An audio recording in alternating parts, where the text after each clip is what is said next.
What's going on, everybody? It is the one and only Q from Retro Q Game. I'm back at it again with episode 23 of our Quack experimental podcast. Very disheveled this week. Not been a good week. Not been a good day, especially. But hell, we're gonna bang this out as we do anyway. But first and foremost, I do want to do a little something special. And for the longest time at this point, well, 23 episodes, I've always teased the reveal of the name, the basis of the name, and where the name came from, why I named it this, and everything like that. And the reason for that is not going to be revealed today.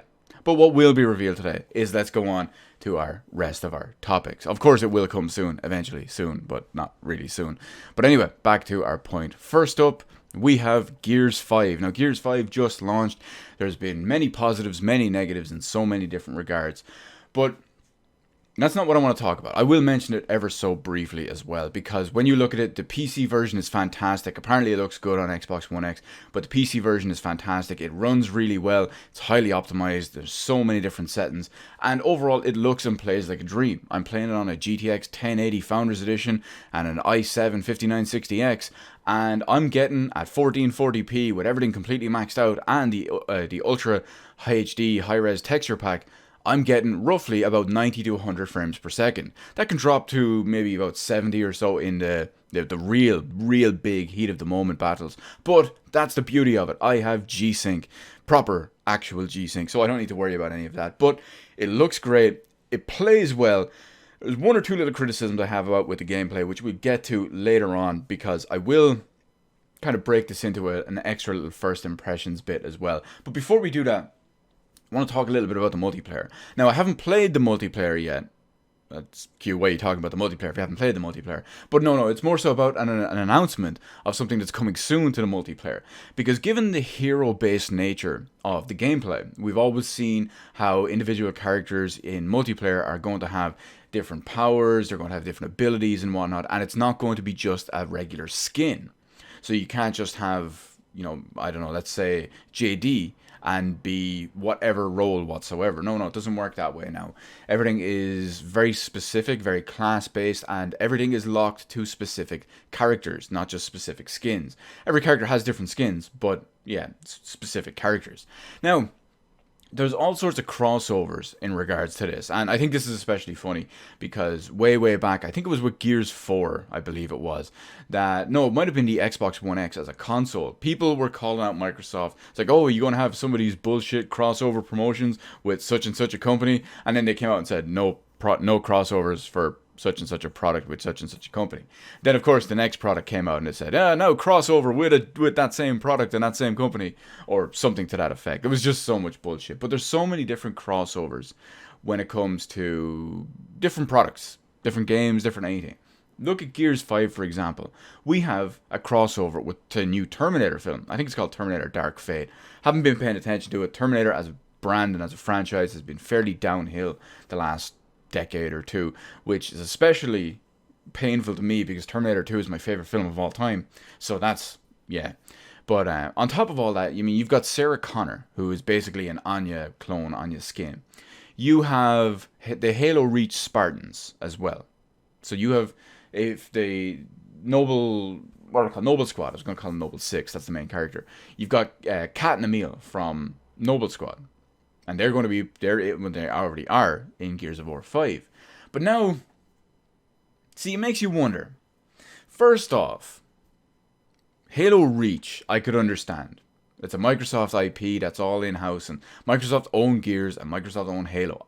I can understand that. And if you want to compare the two of them, arguably, it makes the most sense. They're not really related, but visually or in some way, no, you know what, no, fuck it, I'm not even going to say they're even somewhat slightly related, but yeah, Terminator, not so much, but now it gets an extra bit weird and an extra bit extra, if you will. But we now have wrestlers, let me say that again, we now have wrestlers, or specifically a wrestler, coming in to Gears of War 5 from WWE. Batista is going to be a playable character as himself, as Batista, in Gears of War 5. Now, he's only in multiplayer, as far as I'm aware. He's going to be added. I'm not sure if he's a skin. I'm not sure if he's a an actual character with its own special abilities and special ultimate. I was going to call it special, but its own ultimate and all too. But it's just very strange to me. I realize that because I can kind of understand why they put him in. I don't agree with it, but I can kind of understand why they put him in. Apparently, Batista has been campaigning for literally years at this point to try play Marcus Phoenix in the Gears of War film. I don't think he should play Marcus Phoenix. Maybe put him as a different character, but I don't think he should be Marcus Phoenix. But he's been campaigning to get that, and apparently they just will not cast him. We don't know if that's true or not, but this is the closest he has for now. Batista is going to be in Gears of War 5 on September 15th, which is the same day as the WWE Clash of Champions. Now, you just have to play the game before the 15th to have him basically credited to your account and be on your account once he unlocks anyway, too. Now, this is why this gives me the big questions. Because if he is a new character, not just a new skin, but if he is a full-on new character, he's going to have his own specials, his own abilities, his own class-based stuff. What else are we going to see with that? What other characters from whatever down the line are we going to have? Are we going to have Luchasaurus? Now, admittedly, that wouldn't be bad. Luchasaurus is badass. But are we going to have Luchasaurus? Are we going to have Pentagon Jr.? What are we going to do? We're going to have so many different people that could be in there. I mean, I don't know. Are we going to be running around bashing Swarm's head off with chairs? Am I going to be playing as Sean Spears in the next one? Am I going to be giving, I don't know, fucking General Ram the Crossroads? What is happening here? Where do we draw the line? Where does it stop? And of course, they're all going to have their own specials and supers and everything. It gets really weird, really convoluted, really complex, really, I was going to say convex, but that's just convex, you know. I don't know. I have to wait and see because, I mean, to be honest, I have Gears 5. I've played a decent amount of it. I looked at the multiplayer menus once. So I can't even fully go into detail and comment about the whole situation with the characters, their abilities, and what they can do, and the small nuances to them, as well as their loadouts, as well as their ultimates. I can't even talk about that properly because I didn't really look at it. Now, once I finish the campaign, of course, I'm going to be going back and playing it on the highest difficulty, as well as getting all the extras and all the side stuff, working on achievements and all that too. But that's when I can move on to Horde. I'll try a little bit of Escape. Probably won't play too much of it. Doubt I'll try Versus at all, and I will kind of live on Horde for a long time. We'll see how that goes. But I do want to break this down into the second part of our little Gears of War 5 little segment here, and that is because the game in life and whatnot hasn't lined up perfectly. I want to give a quick little first impressions with Gears of War 5. I wanted to talk about it a bit more in the end of this one when I talk about what I'm playing and what I'm doing and whatnot, but I just haven't finished Gears, so I figured I'd give a little quick first impressions of it here. Now, like I said, it runs really well, it looks great in that regard too. I have had some minor issues with the game itself, as well as a couple of minor issues that are more so me related. There's also one or two others I just want to talk about. Like, for example, stop fucking with the Lancer. Every single Gears game has a differently balanced Lancer at this point. It's ridiculous. Granted, Gears of War 5 is the one that kind of makes the most sense because they have one with a grenade launcher on it instead of a chainsaw. But even if you look at the very basic, normal version of the Lancer, not the retro Lancer, not the grenade launcher Lancer, but the straight up regular generic Lancer that they have with a chainsaw, it still varies on game to game to game because it fucks with the balance on every one of them. That annoys the shit out of me. I don't care about the retro Lancer. I didn't have a problem with them adding the retro Lancer and having that be a completely different weapon and being balanced completely different. But no. The actual main Lancer from Gears 1 to Gears 2 to Gears 3 to Gears 4 and now again in Gears 5, it's balanced differently in every single game despite being the exact same gun. That annoys me. That just really, really, really grinds my gears. See what I did there? On top of that, there's, like I said, one or two other small issues that are more so me problems because with the advent of new controls and new actions and new everything coming in as well, like a proper melee attack, for example, as its own separate button versus, say, the likes of the chainsaw and whatnot, I haven't got used to that yet. I'm still several hours into the game, but I just have not got used to that yet. I've played over a decade of Gears of War with the general group of controls. And now they've changed it a little bit, and that takes a bit of time for me to break out of. That takes a little time for me to break out of. Mainly, like I said, the melee attack. I'm used to, if I press B, I'm revving up my chainsaw and my lancer, or I'm doing a retro charge, or I'm just doing a melee attack, whatever it is. Now, if I'm pressing B, I'm not revving up a chainsaw. Now I'm doing a melee attack, even with a lancer. Now I have to hold right bumper to do it. I'm like, oh, what is going on? It's the same with the grenade launcher. Hold right bumper. That one's a bit easier to use because that's new, and that is registered in my mind as something new and different, as a new control. But if you tell me to rev up a lancer, no. I'm pressing B. I'm holding B. I'm doing that, and then I realize it's wrong. People might be wondering, Q, why are you doing pressing B for a lancer? Yes, I played on PC, but because I played over a decade of Gears, it's a controller-based game for me. It has to be. It just has to be. I'm not playing highly competitive versus stuff, so I don't need to worry about mouse and keyboard. I play competitive stuff, not competitive, cooperative stuff, so that's good on it too. Other than that, the story and all seems fairly decent. I won't give away spoilers and all too. I really like what they did near the start of it. I'm not, again, the whole first act of the game was kind of off-putting, but then they changed it up. They changed it up a lot, and they did a lot different in that regard. And I feel like that did a much better one, especially with how they promoted the game in the run-up to it. There's some good stuff in there as well. I think I'm towards the very end of Act 3 at the moment. So it's going pretty well in that regard. I've had a few broken instances of stuff glitching out and all as well.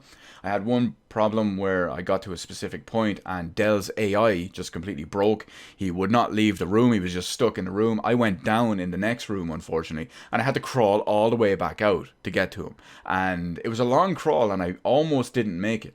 Funny enough, a friend of mine was complaining about the same thing yesterday, and once that happened to me, I just said to him, it's a very, very similar situation. Is this the room where it happened to you? And he said, lol, yeah, it is. It's the exact same room. So we kind of had a little hearty chuckle about that. But other than that, at one point I was executing a guy. I can't remember what weapon I had on me. It escapes me at the moment. It was actually earlier today, but a weapon I had on me, I was executing a guy when he was down. And whatever happened with the physics, it just shot me 100 meters straight up in the air. Way above the map, went through the ceiling, way above the map, looked down. I couldn't move around. I could just look around. So I was like straight up, just in the air, looking around, seeing out of bounds, all this stuff. I was raging, I wasn't recording at the time. And then I just fell straight back down, straight through the ceiling, straight back into place. Once I hit the ground, I could move again. It was just very, very weird. But other than that, there's not much to say. I will go on, though, with one extra kind of complaint I have. I'm not a big fan of their open world style that they're bringing into it, too. A lot of games just kind of force open world into it with nothing to do, and this is a prime example of that. In fact, in one of the recent interviews and one of the press hype up events and all, they put out, yeah, we have a new map that's 50 times bigger than anything in any previous Gears of War game. And I'm pretty sure I got to that. I've had 2 open world sections at the moment. I am just about finished the second one, and they're fairly big, but it's the same problem that MGS5 has. Yeah, you have something that's 50 times bigger than the biggest thing you've made before, but 95% of it is dead space. It just feels pointless. I just don't get it. Overall, it's not a bad game anyway. We'll see what changes as time goes forward and all. There have been many server issues for a lot of people. Some people out there complaining that they can't even play the single player when the campaigns, or they can't even play the single player campaign when the server connections and all are down. I don't know how true that is. On launch night, I had a problem where I could not connect to the server. It took me about 60 seconds to log into the game at the start when you have the little cog icon, the little omen going around in the bottom corner. Once that spun for about 60 seconds, and then it told me that I could not connect to the server. I couldn't check my online status or leaderboards or my unlocks or anything like that, but I could still play offline story campaign by myself. So I don't know if anyone's blowing it out of proportion, if everyone's just wrong or shitting all over it. That's the one experience I've had with it. It specifically told me that it could not connect to the server and that I would have problems with online related stuff or anything that was housed online basically. But I could still play a local offline game by myself with that message. I don't know. Anyway, that's it for the Gears of War 5 segment. Decent game so far, not bad. Hopefully horde and the support for everything going forward works really well, and we'll see how everyone else enjoys it. And hopefully the server problems get fixed out, if there even is any, if they're not just made up. But moving on to established series and new sequels and all as well, we've got Yakuza 7. Yakuza 7 is official, it does exist, and it is coming in 2020. Now, it's currently only announced for the PS4. Obviously, the director has been talked to and whatnot, and he hinted at a PC release down the line too, which of course naturally is what I'll be playing. Hell, by the time that even comes out, I'm sure I might even have finished Yakuza Kiwami 2, let alone the upcoming inevitable remasters of 3, 4, 5 as they come to PC, and the already leaked Yakuza 6. Anyway, back to the point. Now, the biggest thing to talk about when it comes to Yakuza 7, there was a subtitle for the name of it. I forgot it was. I think it's like Way of the Dragon, Birth of the Dragon, something of the Dragon. Dragon something. Dragon of Dojima. Why not? But anyway, Yakuza 7, the big thing to talk about and the biggest change is that Yakuza 7 now has turn-based combat. It's essentially becoming a JRPG, an almost full-on JRPG, instead of the usual free-roaming, free-brawling, balls-to-the-wall Yakuza that we love. In fact, just a few minutes ago, before I started recording this, I made a clip that you'll see on my Twitter about one of the Heat Climax moves that I made that was just so fucking good. It's so Fist of the North Star. It's so Yakuza. I love it. But it's so damn good. But anyway, it was actually originally teased in April Fool's Day, April 1st of 2019, earlier this year. Everyone thought it was a joke. Everyone thought it was an April Fool's Day joke, but it turned out to be real. Yakuza with turn-based combat. It's crazy. It's going to be interesting anyway to see Yakuza as a turn-based JRPG. They've said that it's going to be very different from traditional JRPGs. Of course, every JRPG that's turn-based says that. How many actually do pull it off and all remains to be seen. But it could be great. More Yakuza is already great. More turn-based RPGs are already great. Now, if you could combine the two, you could be onto something special. It's no Persona 5, but hell, what is? But now onto some hardware-related news.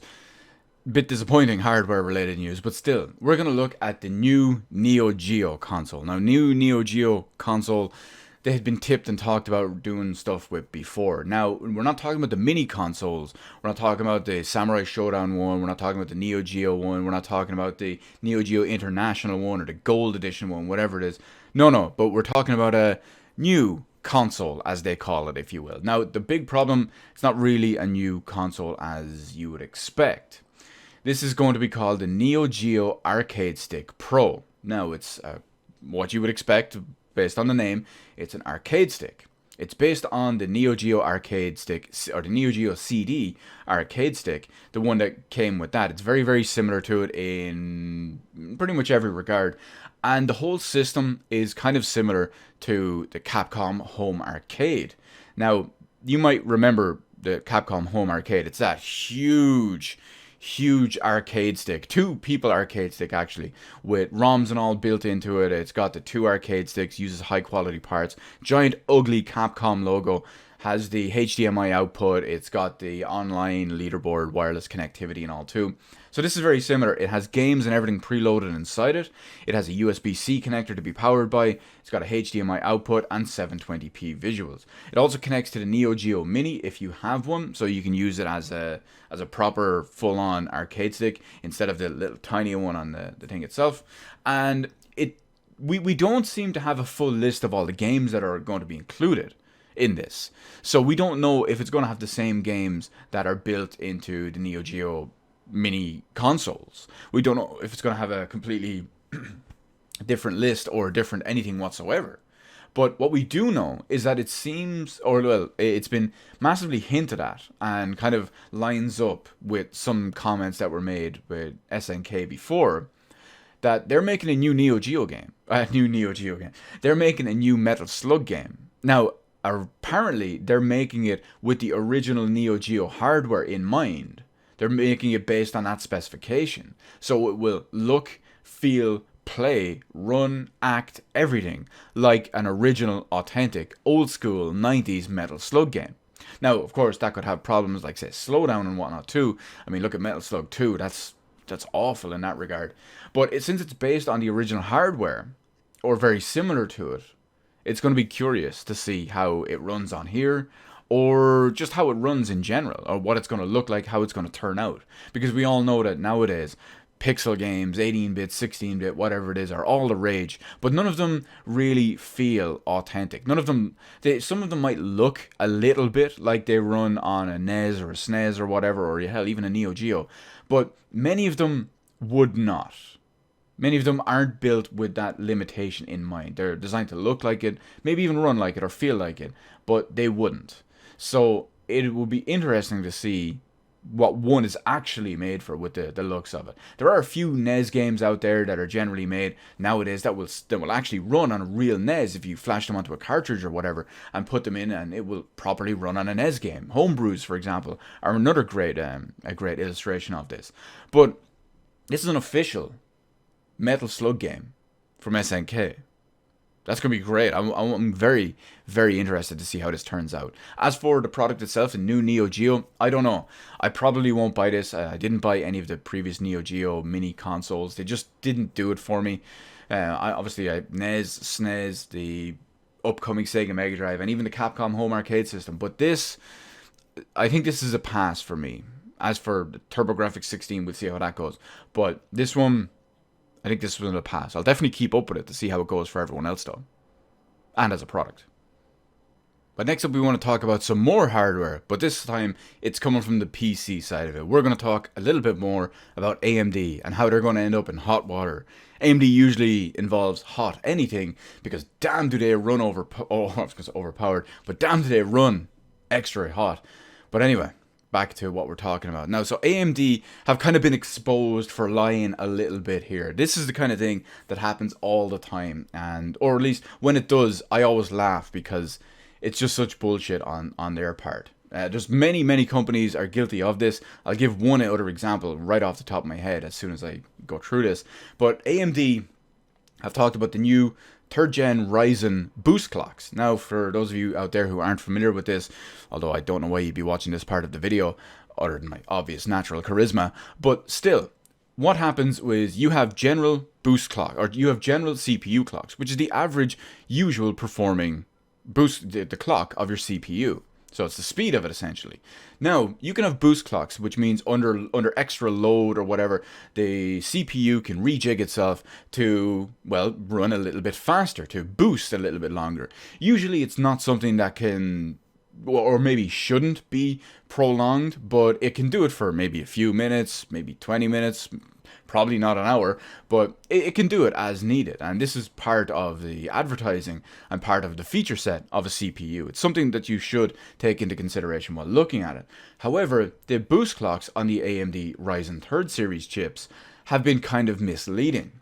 Now, they're not working as advertised to reach the boost speeds. So, for example, you could have a 4 GHz CPU with a boost clock of 5 GHz. And then, of course, naturally, you would think, oh yeah, in certain situations I can get the boost to get up to 5 GHz. Get your natural performance boost and your productivity out of it. But this doesn't seem to be the case, because this has all been pretty much exposed by a YouTuber. Now, I don't know how to pronounce his name correctly. It's like Der8Hour or Debauer or whatever his name is. He's some famous overclocker and PC hardware guy. You probably know more about him than I do. I only heard his name a few times, or I've seen it written. I've no idea how to pronounce it. But yeah, you see my point anyway. He exposed all this. He ran a big forum survey and all this stuff. He got people to run benchmarks, list their system specs, their results, their clocks, blah, blah, blah, yada, yada, yada. And he found out that approximately 5% of several thousand, I believe it was 3,000, 5% of all these people got the advertised, give or take, maybe, 10, 50 megahertz, whatever it is, of within their advertised boost speeds. So that's about 95% of people in this sample size did not get their advertised boost speeds all under the same, or the majority of the same test setup. Because we all know that the whole control when it comes to a test is the best thing about it. But in this case, it didn't seem to happen. Now, the funny thing about it is there was other hardware forums and all talking about it. It seems like they were basing information back and forth off each other. I don't know if that was officially the case or whatever. But I think suddenly, within hours of this coming to light, and within hours of this being published and being exposed, if you will, Suddenly AMD said, oh, we're working on a BIOS fix to fix all this stuff. I can guarantee you, if this wasn't exposed, this BIOS fix to change these, whatever way it's working, that the CPUs could hit their boost clocks, their advertised ones, or closer to it, would not happen. Absolutely. My other example that I promised for you for this is a Microsoft one. Now this is much more small scale, probably. Much less impactful. The Xbox One X. You might remember when the Xbox One X launched, the end of 2017. Now, this has a 4K Ultra HD Blu-ray player inside it. So naturally, they want the Xbox One, or the Xbox One X, which, like its name suggests, to be your all-in-one home media solution for games, streaming, as well as physical UHD media. Naturally, it has a 4K Blu-ray player inside of it. With the advent of stuff like HDR and whatnot in there too, well, that's a big draw, and that's one of the big features that they put in there. However, it turns out that the way, at launch, the Blu-ray player was programmed to work with 4K Ultra HD and HDR Blu-rays was an absolute mess and a piece of shit. Now, of course, this was never talked about at all at first. Microsoft said nothing about it until a couple of websites out there called them out on it and said many, many negative things about it. How it was extremely lackluster, features weren't working, and it was generally subpar compared to whatever else was average, let alone high-end, in the market elsewhere. Then, of course, suddenly Microsoft come out and say, yeah, we're working on a patch, we're working on a fix, this, that, and the other.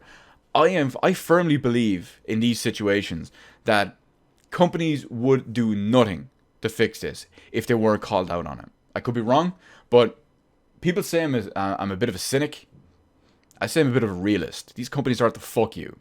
They're out to get as much money as possible with as little work and as little effort as possible. I just think it's funny in that regard. But yeah, the AMD Ryzen boost clocks, because people will say I'm an Intel fanboy or an Nvidia fanboy or whatever it is. In this case, it would be Intel because Intel and AMD. I still want to see this patch work. I want to see this patch happen, and I want to see this patch fix the advertised boost clocks, because people should get what they paid for. They paid for a CPU with an advertised clock speed, advertised core count, and an advertised boost speed, among other things. But I want them to do that. And not only that, but it helps AMD become even more relevant in the CPU market. Ryzen did a good job with that. Ryzen 2 did even better. And Ryzen 3 made them an actual 99% viable competitor. Intel is slightly better if you look at all the benchmarks. Very, very slightly. You're looking at maybe 2 to 5% based on the game, but they are technically still better in that regard. However, Intel have been very, very complacent for the last 10 years.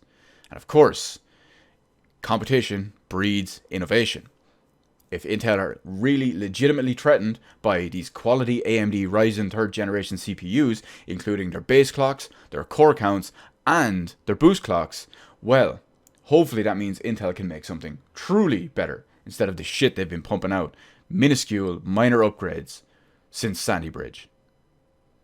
And now we got some epic lols this time, because we're going to talk about EA.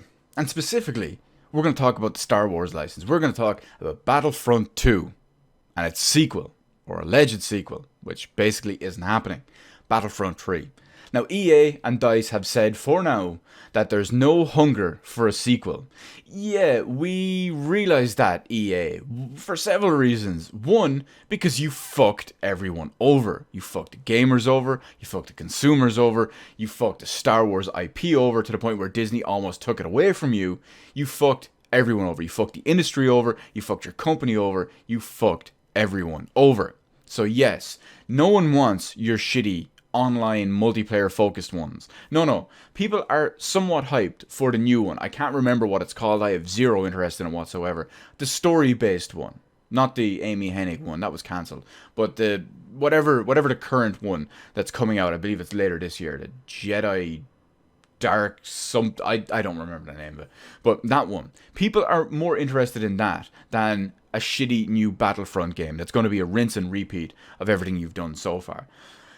But yes, you might remember that with the whole loot boxes thing, the game was balanced to be such an immense, incredible grind in order to basically force you to pay money for it. It was balanced completely against you in the most hardcore of ways in order to make you pay for it. And all the loot box bullshit, all of that stuff. But just, it gets better. It gets better, right? I naturally, I want to laugh at the whole Battlefront 2, Star Wars Battlefield is what I've always called it. Battlefront 2, sequel, Battlefront 3, being on ice for whatever it is. But no, it gets better than that. Just to add insult to injury for EA, a company who has been named twice running, 2 years in a row running, as the worst company in America. Well, it looks like they're back winning extra awards yet again. Now this time they aren't winning the worst company in America, no, but they are winning a different one. So you might remember that they went hardcore on that damage control. Of course, they backtracked on it eventually and just kind of buckled because, well, they had to. But you might remember that they went extremely hardcore on that anyway. And back during the height of what we'll call Lootbox Gate, because everything is something gate these days. But back in the height of that, when their damage control was at the highest and their damage control was at the strongest, they had a Reddit comment. In fact, they had multiple Reddit comments about it, but they had one specific Reddit comment about it. And they posted on Reddit that it's supposed to be a grind, and it's supposed to be a sense of pride and accomplishment and achievement for anyone who can unlock these characters. Naturally, they're extremely high costing characters, which means a shitload of playtime, a shitload of grind in order to do it. Or conveniently, well, you could spend all this money and just get them now. So, this comment was naturally bodied by downvotes. In fact, it was bodied so hard by downvotes, it became the most downvoted Reddit comment in history. And not only by a small margin, but in fact the second highest downvoted Reddit comment, I was going to call it a YouTube comment, is over 600,000 downvotes away from this EA comment. That's how much people wanted EA to go fuck themselves with a lightsaber. So you can see that here. And just to top it off, that comment is now officially listed as the Guinness World Record for the most downvoted Reddit comment ever. Now that could possibly change over time, but it really goes to show you 600,000 is such a difference between that and the second place.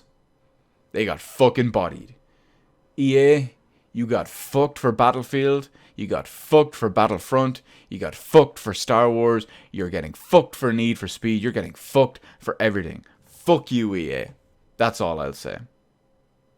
But next up, we're going to talk a little bit about more hardware news. And naturally, Asus and the Republic of Gamers are always cutting edge, at the forefront, being beasts as always. They have the Asus Republic of Gamers Zephyrus SGX701. This is the new 2019 model. That was a mouthful and a half to say. But the biggest thing and the most interesting thing about this is that it has a 300Hz monitor. That's right, a 300Hz monitor, which means if your CPU, GPU, memory configuration, blah, blah, blah, yada, yada, yada, and the games you're playing can essentially do it and put out the sheer grunt for it, you can get up to 300 frames per second displayed properly on this monitor in a laptop. Now, you might be wondering what the specs on it are, because naturally, if you're wanting to push out anything related to that type of refresh rate, even in slightly older games, you're going to need some serious grunt. So even if you're looking at something like CSGO or Dota or Diablo or any of that kind of stuff, you're still going to need some serious grunt, because sure, playing something at 60 or 120 frames per second is no big deal, but pushing 300 consistently, that can be a bit more tasking anyway. So this one is going to have an overclocked RTX 2080. Now, of course, no other specs have been revealed, because the big thing they wanted to push was the overclocked RTX GPU. But if you look at the existing model, the non-300Hz monitor model, we have an i7 9750H CPU, up to 32 gigabytes of RAM, up to 2 terabyte M.2 NVMe SSDs, so naturally you can expect the 300Hz monitor version to be an updated beast when it comes to that. Of course, that means Price, the inevitable price. I looked at buying an Asus ROG SGX701 earlier this year. It was about $3,000 or so. I decided against it because I'd barely use it, and I have this glorious setup around me. So I said, no, I won't bother. So I think this one is still, with the whole 28, the overclock 2080, the 300 hertz monitor. Woo lad, probably even a 10th generation Intel CPU. Those are out now. Those are a real thing. Remember that. I talked about that a few weeks ago. So that could be even better and even bigger in that regard. Not to mention if you went full whole hog and put on 32 gig of RAM and 2 terabytes of M.2 NVMe SSD storage. Whoa, price is going to be fairly astronomical. Naturally, you get a fucking beast mode top of the line laptop out of it. But still, it can be a lot of money. Hell, it probably cost, think about it. Someone getting a laptop like that would pay almost the price of my brand new 2019 motorbike. Think about it. I don't have a problem with spending a lot of money on good stuff. I just have no use for the laptop in that regard. But of course, when it comes to this glorious piece of hardware, not the bike, that is glorious too, but the glorious piece of hardware that is the Asus ROG SGX701 with a 300Hz monitor and an overclocked RTX even, 2080. That means no compromise on modern games, because it gets all modern games, because it's a PC. No compromise in frame rate, no compromise in visual fidelity and resolution, and just remember, it's portable. But next up, we got a little bit of Trials of Mana to talk about. Now, I originally put this in earlier on in the week before this announcement kind of came out and all too, so there's not really as much to talk about than that I've already talked about. In fact, it'll come up later on in this video. But Trials of Mana, the full 3D proper from the ground up remake of, well, Trials of Mana, which is Suikoden Densetsu 3, the old SNES game that never released outside, basically Secret of Mana 2, outside of Japan.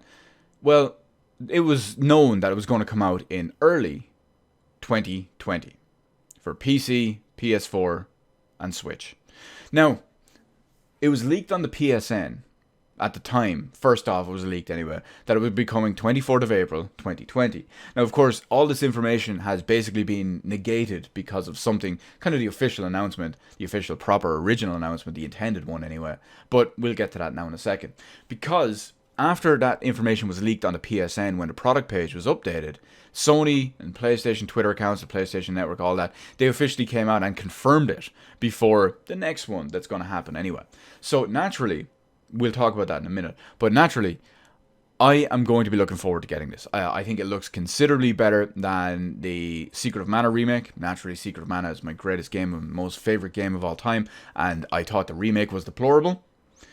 But the Trials of Mana remake looks to be doing a lot differently, and it doesn't look to be perfect. There still looks to be one or two things that might be a bit questionable, but it still looks considerably better than the Secret of Mana remake. So we'll see how it goes. I can't wait to pick it up on Steam myself. Obviously, it looks much better, unlike the Secret of Mana one, which I did get on Steam as well. Although I do have a physical PS4 copy unopened just for collector's purposes, because it is my favorite game of all time. And I might even buy a physical PS4 copy for the collection of the Trials of Mana remake too. And this is why I didn't want to talk about the whole Trials of Mana thing when its original intended release date was announced, because there was a Nintendo Direct earlier on in this week. Now, I'm not going to talk too much about it here. In fact, this section will probably be like a 1 minute long or so. But I just wanted to call attention that if you were interested in seeing the Nintendo Direct, I do have the live stream archive of it here on the channel. You can check all that out. We go through it as it happens. We talk back a little bit about it just afterwards. But there are 2 or 3 bigger announcements. I say bigger, but they're more important to me announcements that I want to talk about here in this one. The first one was the Trials of Mana release date. It was probably originally intended to be first unveiled during the Nintendo Direct, but the PlayStation Network was updated earlier and then Sony confirmed it because of the PlayStation Network. But I think that the Nintendo Direct was probably the original way to do it, and probably the original intended one for everyone to see it, and then everywhere else get updated accordingly. But that, of course, didn't happen. However, I will say this. Tokyo Mirage Sessions #FE Encore. They're finally done it. For those of you out there, ever since Nintendo started remastering and porting, not even remastering, but started porting over all the Wii U games, because naturally 74 people played them because they were on the Wii U back in the day. When they started porting over all of those, I had always said that there was one in particular I had always wanted to see, and that was Tokyo Mirage Sessions. So now it seems that they're doing that. Well, obviously they are, but it seems like it's going to be, hell, an apt comparison, because it's also an Atlas game. When you look at Persona 3 and Persona 3 FES, Persona 4 and Persona 4 Golden, and Persona 5 and Persona 5 Royal, it's an enhanced version of the game. It seems that it's going to have possibly an extra character, all if not some or almost all of the original DLC costumes possibly included with it as well, and it seems that there's going to be at least one major new song. Now, for those of you out there who don't know anything about this game, I will not give you spoilers, but essentially, if it bases it on how the rest of the game works, one new song equals one new chapter, which is pretty good and pretty decent, because that's more content for the game. I've always said that, in fact, when it was last year in 2018, I properly played Tokyo Mirage Sessions and finished it from start to finish on the Wii U. Enjoyed every minute of it.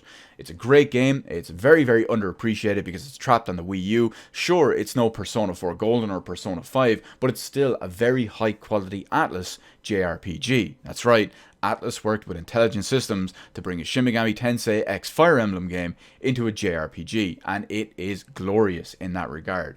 I will be buying this. I can't wait. So many people out there are already hyped for it too. And I think it's especially funny because if you go back and watch any of my archived Nintendo Direct live streams, you will see me at the start of every single one of them, to the best of my knowledge, that I wish they would port this over. Even if I've already played it and finished it relatively recently, I still really wished they would port it over. And it seems that they've finally done that. It's going to be beast. It's going to be beast. On top of that as well, we do have Xenoblade Chronicles Definitive Edition. This is another one that had me really, really hyped. Not just because they're both JRPGs, but because they're both fantastic JRPGs. In fact, Xenoblade Chronicles is, heralded by many people as the best JRPG of the 7th generation. Now, the reason for that is, yes, even though it technically was on the Wii, vastly inferior to everything else, the Xbox 360 and the PS3, and had an awful control system, although they did bundle the updated Pro controller with it, or the updated Classic controller, for obvious reasons, because that was the much, much better way to play it. Xenoblade Chronicles is still a fantastic game. Many people consider it, like I said, the best JRPG of that generation, and it's great that it's no longer trapped on the Wii U. On the Wii. I'm just so used to saying trapped on the Wii U, but it's great that it's no longer trapped on the Wii. And on top of that, it's getting a graphical update as well. Hopefully the performance issues will be ironed out a little bit too, but on top of it, they're changing a lot. Some of the models are being changed because, well, they won't hold up from being in standard definition to modern HD TVs. So it's going to be great for many more people to experience that, because it is a fantastic game. Unlike Xenoblade Chronicles X, which was dirt, if they ported it over to the Switch, I would consider buying it and giving it another go. But many people are going to be able to play this, and I know I personally did not finish it. This will be my time to finish it. Even if Xenoblade Chronicles X was dirt and Xenoblade Chronicles 2 FPS ran at 2 FPS, but still, gameplay mechanic wise, story wise, Xenoblade Chronicles 1 blew both of them away in every regard. But on top of that, you know what, this section turned out to be more than 1 minute long. I think it's funny. But they've officially confirmed SNES games as well. Not NES games, not SNES, why did I say NES? Not SNES games, not Super NES games, not any of that stuff. Not SNES, like those weird people out there who say that. But SNES games. They have, now, of course, here's the big problem. 20 at launch. I'm not going to go over the list here. You can check that out in the archive video or just Google it or whatever. But here's where Nintendo do their usual fucking shit up. Unlike the NES games that added new games every month, SNES games will be added not every month. They will be added irregularly. Which means, if you know anything about the 3DS or the Wii U, it's drip feed time, boyos. And we got our last proper new update, info, news, whatever you want to call it, topic for this week. Now, this one is not gaming related. This one, we're talking about Crunchyroll. You know that anime streaming service and the company and whatnot too? Well, it seems that seemingly out of nowhere, Crunchyroll has bought a majority share of all of Viz Media Europe. Now, this is especially funny to me because I predicted this a few months back when Funimation bought out Manga, because, well, Manga UK and Viz Media are two of the biggest distributors and license holders, IPs, licensors, etc., in Europe. So this makes perfect sense to me that Sony, through Funimation, would be having one vast majority, and then you would have, one vast library, and then you would have, say, Crunchyroll, who are now expanding with Viz, to have another vast selection and library of it too. Now, what does this mean anyway too? Well, naturally, this means that a lot of Crunchyroll licenses are going to, as well, not only that, but not just the Crunchyroll ones, but the licenses that Viz Media owns, as well as their subsidiaries, are now going to be made easier available throughout all of Europe, especially when it comes to their Crunchyroll streaming service. I haven't used it myself. One of my friends uses it, or well, one of my friends here uses it, but a lot of my online friends use it, but they're all American based. So I'll have to talk to him a little bit about it once it comes into effect, and we'll see what changes on there. Now, because of the streaming service and all that too, and their libraries that they either had before that they've acquired directly through Viz or some of their subsidiaries, this has some of the bigger ones out there too. You have, now this doesn't apply 100%, but you'll see where we go from there. Bleach, Naruto, Death Note, JoJo, Hiatus X Hiatus, One Piece, One Punch Man, stuff like that. They're some of the many licenses that Viz Media holds in some way, shape, or form. Some of them are just the mangas, not the animated shows. Some of them are the films for said shows. Like, for example, some of the Naruto films are Viz Media related instead of manga related. So that can be a bit of an issue when I talked about fragmented releases and whatnot before in the Funimation video way back. Now, more interesting to me, though, personally, this is more curious to me. Because Viz Media Europe, one of their subsidiaries is a French company that they own named Kaze Anime. Kaze Anime, they don't produce a huge amount of stuff out there. They only do it in very select countries. They have the UK, Ireland, I believe they have Germany, France, and I think there's one other country in there too that they handle distribution of certain licenses and whatnot in. But Kaze published Persona 4 animation. Something I have, something I love, and for all we know, maybe we could finally eventually get a translation of Persona 4 Golden, the animation. Or there could be something else down the line related to Kaze, maybe Persona related too. What they get, what Viz gets, what Crunchyroll gets, what gets distributed, feels good, man. I can't wait to see what actually happens and what's coming down the line.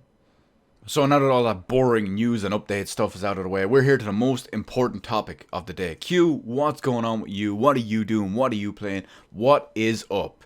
Well, luckily, Control is no longer up. It was thankfully cracked a few hours after launch, and I managed to complete it within a few days. So what do I think about Control from Remedy? Well, it was very lackluster, average, mediocre, to a point disappointing, and completely forgettable. Now, the problem with Control is that it took about half the game to get all your powers and whatnot too, and yeah, then it's cool and fun to play and do the combat and all with for the next 30 minutes, and then you realize it's the same thing over and over. There were a couple of extra little things in there too that were nice tidbits, nice touches that got me in the feels a little bit. The voice of Max Payne obviously being Trench. You've got the actual actor and voice of Alan Wake being Dr. Darling. So that's kind of cool in that regard. Kojima's in there somewhere, but I don't give a fuck about him. I couldn't even find him. I think it's just his voice, but I didn't even care enough. But that's basically it. But the problem with Control is if it takes half the game to get good and then becomes stale 30 minutes later and almost nothing about the design or the layout or anything that everyone else is praising it for appeals to me, well, I doubt I'll ever play it again outside of one very specific instance. Whenever I get an NVIDIA RTX GPU, I'll boot Control back up to check out all of the ray tracing and all that stuff in it too. However, After that, after the initial test, it's probably done forever. But I will say this. It ran pretty damn well, 1440p, everything maxed except for two settings which were on medium instead of high. Obviously no RTX ray tracing and whatnot. On a GTX 1080 Founders Edition, it ran at over 60 FPS. So I was very, very happy with that. Especially when it's a game that, based on all analysis and whatnot, can drop to single digits on console and spends the latter half of the game hovering around the mid-20s the entire time. That's pretty rough. Get fucked though, consoles. Get royally fucked. But on top of that, we have my main game, the one that I'm properly playing, Yakuza Kiwami. I've been putting a decent amount of time into it. I feel like I'm a decent way through it, at least anyway, based on what I'm guessing with the story and where everything is. So that's going to be my main one. However, it has taken a little bit of a back seat at the moment. It's on hiatus for a few days as I get through Gears of War 5. Now, the big thing about Gears of War 5 is I want to do the story, get that out of the way first, so that I can relegate it to cleanup duty and multiplayer. So I can just play Horde whenever I want. I can sit down and bang out a match of Horde or Escape or whatever it is, or play a campaign chapter on a higher difficulty just to go back, get the collectibles, work on the achievements, stuff like that. So luckily, once I get the main first completion of Gears 5 out of the way, I'm back to proper Yakuza, or proper Yakuza Kiwami. As we know, I have bought Cadron Full Body, the premium something collector's edition. I forgot the name of it, even though I just unpacked it about an hour or two ago. It's sitting up there on the shelf. Naturally, I had to buy that version of it because, I wanted to buy that version of it, so I had to buy it at launch, because if I didn't, it would be gone forever, even though I will be skipping the game for the foreseeable future, the hardcore gaming season, as some people like to call it. But no, that one will be on skip for the moment anyway. I do want to go back and play it and look through it and all too, because naturally with a new character, so many new storylines and all as well, and supposedly a shitload of new endings based on how you play and your choices and whatnot, which I want to see how it all works. Cadron's a great game. I really enjoyed the puzzle style gameplay, and yeah, that's pretty much it for Cadron. But no, you would think that with Yakuza Kiwami being my next big proper main game, or my current big proper main game, you would think that Yakuza Kiwami 2 would be up next to continue it on. No. I'm going to do Final Fantasy VIII Remastered. Apparently not a great port, but I don't know. I mean, when you look at the existing PC version and you look at the modern remastered version, they both have their positives and negatives. They both have their own cons and merits and whatnot too. And it's just a mess. And the fact that I got the remastered one, I might as well do it. Even if Siren's Bush is censored. But, well, she's pretty crap anyway, so no one really gives a shit about that. But that's going to be my next big one. I'm going to take a break between Yakuza games, between Yakuza Kiwami 1 and Yakuza Kiwami 2, and I'm going to do Final Fantasy VIII Remastered. Final Fantasy VIII I've never finished. I got blocked off at the end of the game, and I never got around to doing it again and making up for all that lost time. However, I will say I did watch a little bit of wrestling as well. All Elite Wrestling All Out AEW was on last weekend. I finally got a chance to watch it midweek. I managed to avoid most spoilers. Unfortunately, some fucking idiot out there, what I can only assume is either he's just literally so fucking dumb, he spoiled it for me because he's a fucking idiot, at least one specific fucking headline title match anyway, or he's just so absolutely retarded he didn't realize it. But yeah, that's beside the point. Overall, the show was pretty decent. There were one or two low spots, some great high spots, some good quality matches in there. I'm not going to sit here and do a full review of it. I can't wait to see whatever comes next for their pay-per-view. I believe they have one in September, and of course they start their weekly show on TNT in October, which I will be watching every single week. Who knows? Maybe a month from now or 2 months from now or whatever, you could see me do a wrestling show every week. Imagine that. But last off, I do want to say one special extra thing. Actually, two special extra things. I do have two things in the works right now. One of which is an extra special video that I'm working on that's kind of fun, that I've wanted to do for ages, but never really bothered about, never really thought I should do it or anything, but I'm finally doing it. And I bought a bunch of stuff to do it, and of course not everything worked the way I wanted, so I'm even opening a sealed copy of an old game that I have in order to record this video. You're welcome. But anyway, that you can look forward to that within the coming weeks. No, it's not coming anytime soon. It will be within the coming weeks. But anyway, That's going to be good. I can't wait to see how that turns out, or at least the reaction to it. Anyway, that's obviously, it's not going to be exceptionally high quality or anything, but we'll see how it goes. And of the very last one, the extra little thing I do, as you all know, I have been sworn off retro purchases, retro collecting, retro everything except for gaming, has been on hold since December of 2018. The original plan was to have it on hold until probably January of 2020 at the earliest, and then just kind of get back into it and go big. However, I kind of slipped up at the weekend, last weekend. I kind of slipped up a little bit, and I made a purchase. It's kind of a big purchase. Not a financially big purchase, but what it is a big purchase. Now, I'm not going to tell you what it is right here, but look forward to a video about that. Hopefully this week, maybe next week, because it hasn't arrived yet. I bought all the additional extras. Yeah, I bought all the additional extras, as well as all the accessories and everything I needed to get it going and get it running and getting it the way it needs to be done. I'm just waiting for it to get here. It's a pretty big deal. Possibly my second highest and most important purchase in the history of my retro purchases. Possibly the second, off the top of my head, the second most important one I've ever made. Speculate away, comment section below, feel free, whatever it is. That's going to be fun, but look forward to that video, hopefully this week, if it arrives early. If not, maybe next week. They originally said it would be here at the end of the month, but with how everything's been progressing and the updates I've been getting, I am optimistic that it will be here tomorrow or on Tuesday. But anyway, that's it for this week's lovely little Quack Experimental Podcast, episode number 23. Naturally, as always, I want to thank everyone for joining me, shooting the shit with it. Well, that's my stream outro. What am I doing? Why do I suck at this? Let's try that again. As always, I want to thank everyone for sticking with me through this one. Let me know your thoughts and opinions on anything we talked about in the comments section below, as well as if you have anything that you feel like I might be able to throw my little slant on things. You can also leave it in the comments section below, as well as slide into them DMs on Twitter. They're open for many, many reasons, that being one of them. And of course, I can't promise I'll talk about it, but I definitely promise I will take a look at it.